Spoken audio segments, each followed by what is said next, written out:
Bismillahirrahmanirrahim. Assalamualaikum warahmatullahi wabarakatuh.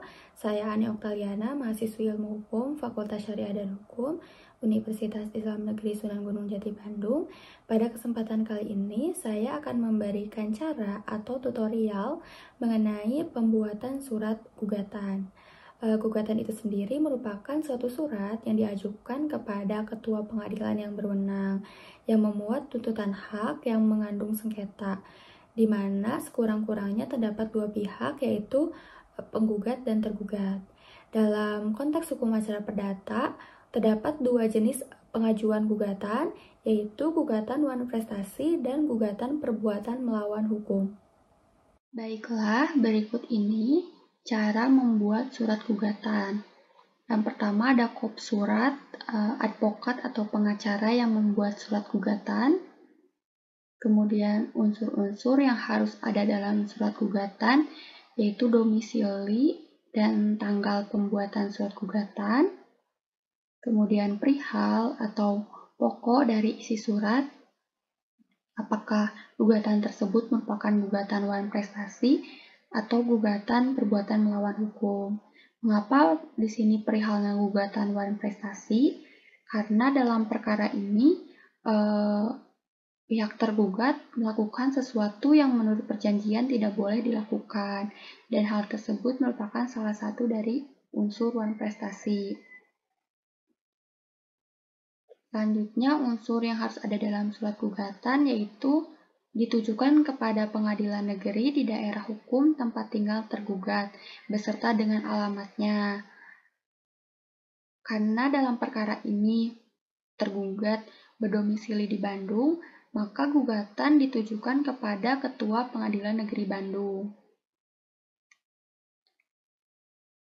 Selanjutnya yaitu ada identitas dari advokat atau pengacara yang membuat surat gugatan atau yang mewakili pihak penggugat. Dituliskan pula atas nama pemberi kuasa.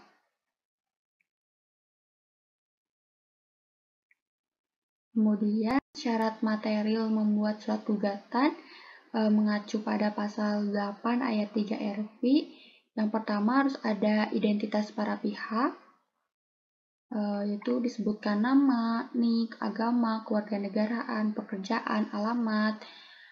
Kemudian disebutkan dengan jelas mengenai kapasitas dan kedudukannya, apakah sebagai pihak penggugat atau sebagai tergugat. Yang kedua, yaitu dasar gugatan atau posita. Dasar gugatan atau posita berisi dalil-dalil konkret tentang adanya hubungan hukum yang merupakan dasar-dasar dan alasan-alasan dari gugatan.